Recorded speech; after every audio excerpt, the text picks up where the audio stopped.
There is a photograph of Johnny Cash taken in 1968, backstage at Folsom State Prison, a few minutes before he walked out to perform for 2,000 inmates. He is standing alone in a narrow corridor, dressed head to toe in black, holding a guitar against his body the way you hold something you are afraid of losing.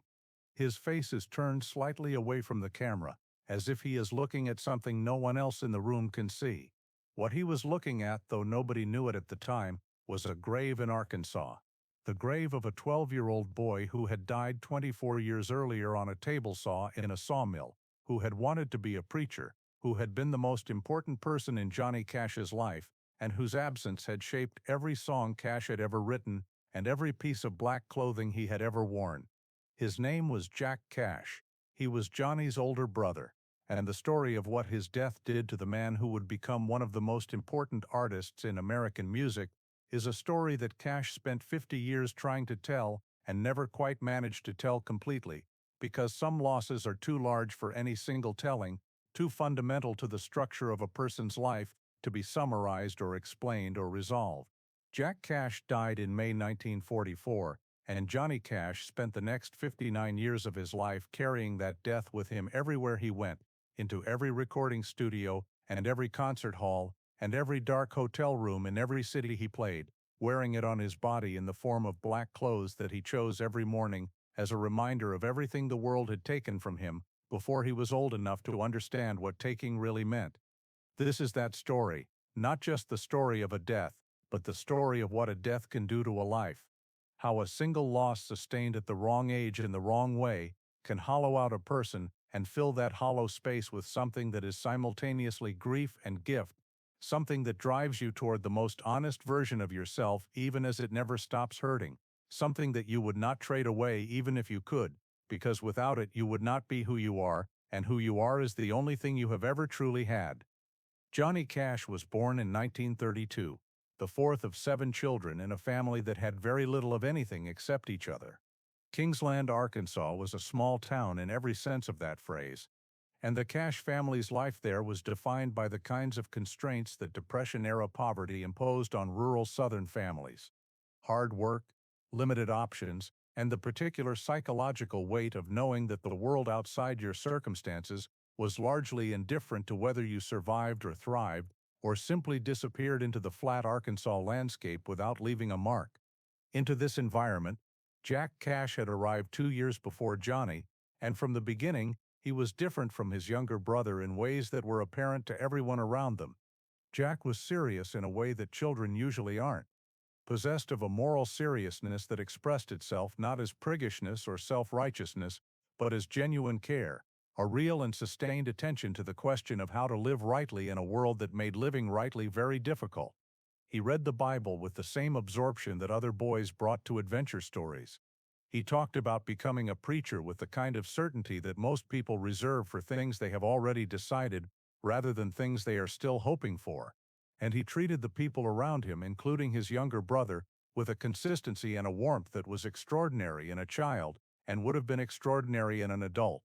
Johnny worshipped him. That is not too strong a word. Jack was the person Johnny measured himself against, the standard by which he evaluated his own behavior and his own choices, the human being who represented for him the possibility of a life lived with real integrity.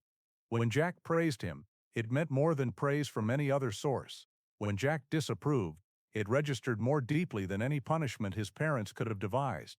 The relationship between them was not the ordinary sibling relationship of competition and mutual irritation, though it had those elements too. It was something closer to discipleship, a younger child following an older one, not because of age or authority but because of genuine admiration, genuine belief that the older child knew something about how to be in the world that was worth learning. They fished together in the rivers and streams around Kingsland. They worked the cotton fields together in the grinding heat of Arkansas summers. They talked, the way brothers talk, about everything and nothing, about the future and the Bible, and the things they wanted to do when they were old enough to do them.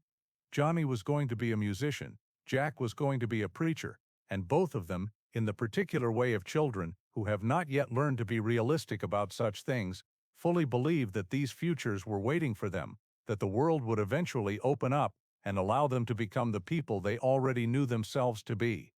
May 12, A Saturday morning in Arkansas. Warm already by 7 o'clock, the particular heavy warmth of a southern spring that carries in it the promise of a summer that will be harder and hotter than anything a reasonable person would choose to live through. Jack Cash had decided to go to work at the local sawmill that morning. The family needed money, as it always needed money, and the sawmill paid a wage that was better than what he could earn elsewhere. Johnny had asked him not to go. They had planned, the night before, to spend the day fishing, and Johnny had woken up expecting a day of the kind of uncomplicated pleasure that the brothers occasionally managed to carve out of the relentlessness of their circumstances. But Jack had thought it over and decided that the money was more important than the fishing, that the responsible thing was to go to the mill and work, and that the fishing could happen another day. Johnny watched him go. He would think about that moment for the rest of his life, the moment of watching Jack walk away down the road toward the mill, turning back once to wave, and then disappearing around a bend, and that being the last time Johnny Cash ever saw his brother whole and well, and moving through the world with the easy confidence of a person who does not yet know what is coming for him. At the mill, Jack was working with a table saw when something went wrong. The details of exactly what happened have never been entirely clear, partly because the accident itself was so traumatic, and partly because the people who witnessed it were not able or willing to describe it with precision in the years that followed.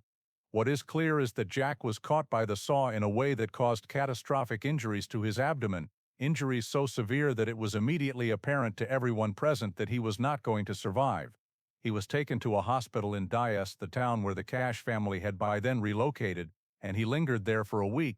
Johnny was at the hospital every day. The family maintained a vigil that was also a vigil against hope, because hope had very little to sustain it in the face of what the doctors were telling them. Jack Cash was going to die. The question was only when. He died on May 20th, 1944. He was 15 years old. Johnny Cash was 12 years old, and the world had just shown him what it was capable of.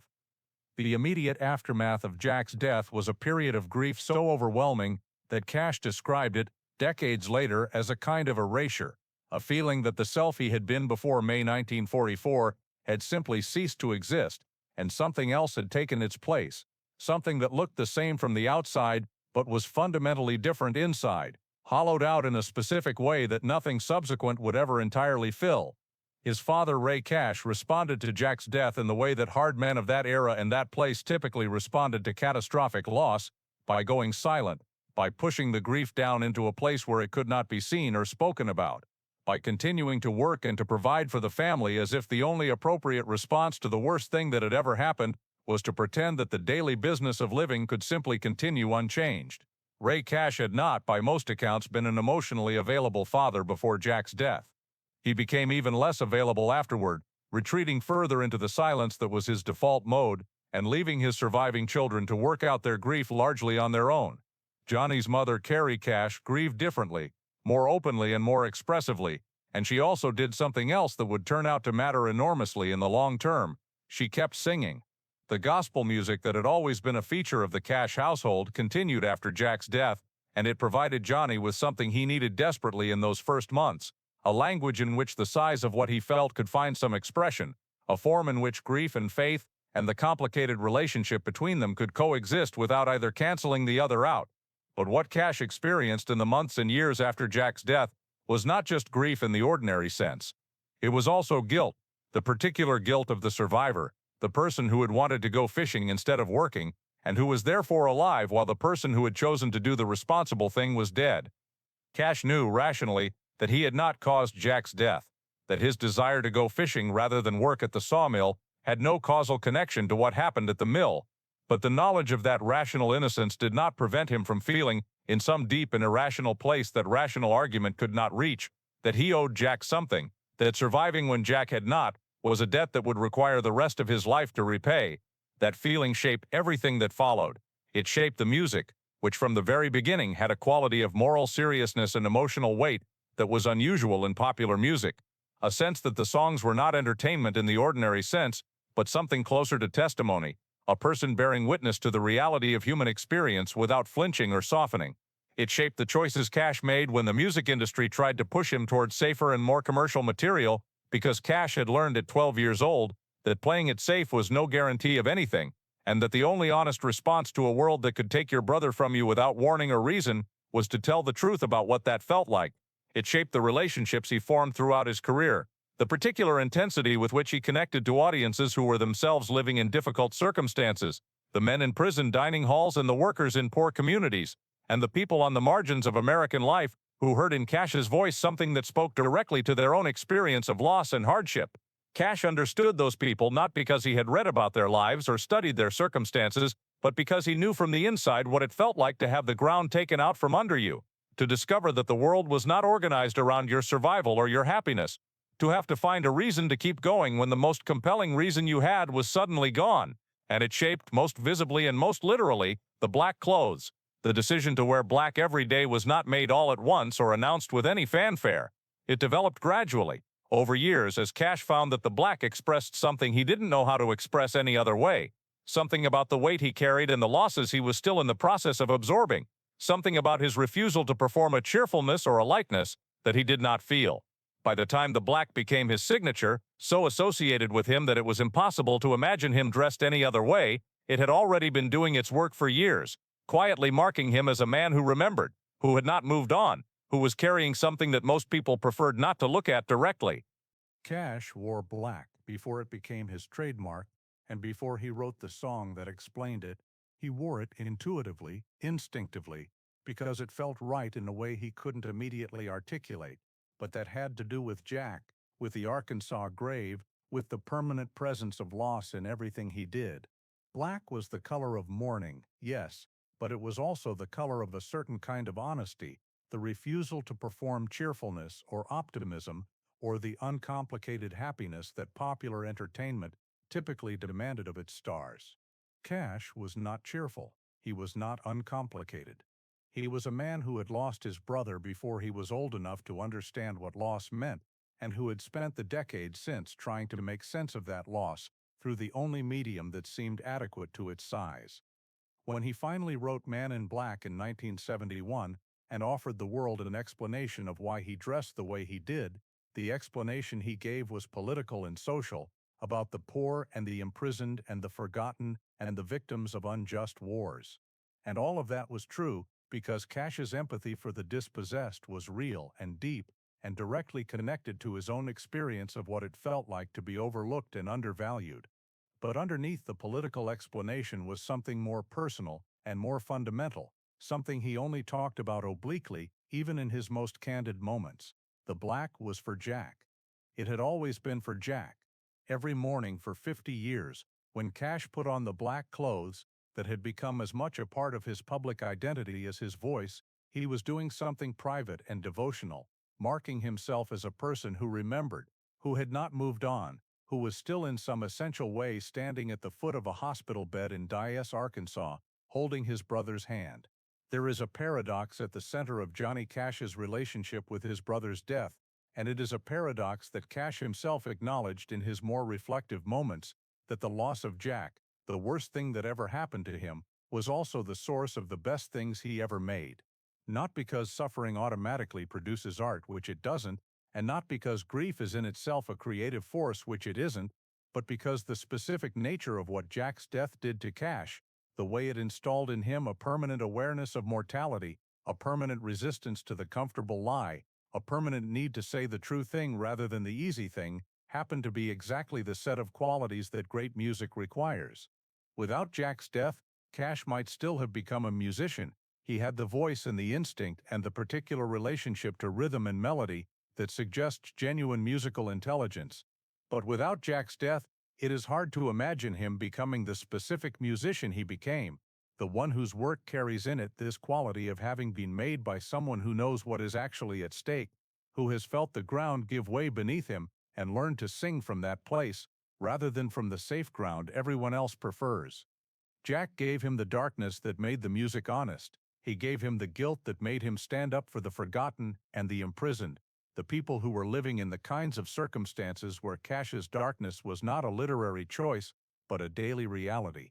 He gave him the understanding that time is not guaranteed and that the things you have to say need to be said now, in the most honest way you can manage, because there may not be another chance. And he gave him, finally, the particular quality of attention that comes from grief, the way that losing someone teaches you to look more carefully at what you still have, to see the people around you with a clarity and an appreciation that is possible only when you have learned what their absence would mean. This is why, when Cash stood in front of 2,000 inmates at Folsom Prison in 1968, he did not perform compassion or manufacture empathy or go through the motions of caring about an audience that the rest of the world had decided not to care about. He genuinely cared, in a way that was rooted not in politics or ideology, but in personal experience, in the knowledge of what it felt like to carry something heavy that no one around you was willing to acknowledge. He had been carrying Jack since 1944. The men in that dining hall were carrying their own versions of the same weight, and the music Cash made for them that morning was honest in the way that only music made by someone who truly understands can be honest, the kind of honesty that bypasses the intellect entirely and goes straight to the place where the real feelings live. Cash carried Jack with him for 59 years. He mentioned him in interviews, talked about him to his children, referenced him in conversations with June Carter about what mattered and why. He never pretended to have gotten over it, because he hadn't, and he never pretended that time had made it smaller, because it hadn't done that either. What time had done was incorporate the loss into the structure of who he was, make it part of the foundation rather than a wound on the surface, transform it from something that was happening to him into something that was him, inseparable from his voice and his music and the black clothes he wore every day until the day he died. In the last years of his life, as his health declined and the awareness of his own death became more immediate, Cash spoke more openly about Jack than he had at any earlier point. There was something about the proximity of his own end that made the conversation feel more urgent, as if he needed to say clearly, before it was too late, what his brother had meant and what his death had cost, and what it had, paradoxically, given. He gave interviews in which he talked about Jack with a directness and a willingness to be moved that were unusual even for a man who had always prided himself on honesty. He talked about the fishing trip they never took. He talked about the wave at the bend in the road, the last image he had of Jack alive and whole. He talked about the hospital room and the week of vigil and the specific texture of the grief that had descended on the Cash family in the aftermath of May 20th, 1944, and that had never entirely lifted. He talked about his father's silence and what it had cost the family to have no language for what they were going through. He talked about his mother's singing and what it had given him to have a form in which the grief could find some expression rather than simply being contained and suppressed until it found its own way out. He talked about the guilt, which had stayed with him for 6 decades, the irrational but persistent feeling that he owed Jack something, that every song he wrote and every concert he performed was in some sense a payment on a debt that could never be fully discharged because the person he owed it to was not there to receive it. And he talked about the music, about how he understood, looking back across a career of 50 years, that everything he had made was in some fundamental sense an attempt to honor his brother, to use the life that Jack had not been given the chance to live in a way that was worthy of it, to tell the truth about the world with the same moral seriousness that Jack had brought to everything he did. He had not always succeeded at this. There had been years when the addiction had taken over and the music had suffered, years when the commercial pressures had bent him further than he wanted to bend, years when he had been too lost in his own darkness to access the particular quality of honest attention that the best music required. But he had always come back to it, always found his way back to the thing that mattered, always returned to the question of what Jack would have wanted from him and tried as best he could to provide it. When Cash died on September 12, 2003, 4 months after June, he was wearing black. He had been wearing black for 50 years. And somewhere in Arkansas, in a grave that Cash had visited throughout his life and that his children would visit after him, Jack Cash was still 15 years old, still the boy who had chosen to go to work instead of fishing, still the most important person his brother had ever known. The music Cash left behind is the longest and most elaborate tribute ever paid by one brother to another. Every album, every concert, every dark and honest song that refused to pretend the world was simpler than it was, all of it was for Jack. All of it was Cash making good on a debt he had felt since he was 12 years old, using the life he had been given to say the things that his brother never got the chance to say, to stand up for the people his brother would have stood up for, to wear the black that said to the world, every single day for 50 years, I remember, I have not forgotten, and I never will.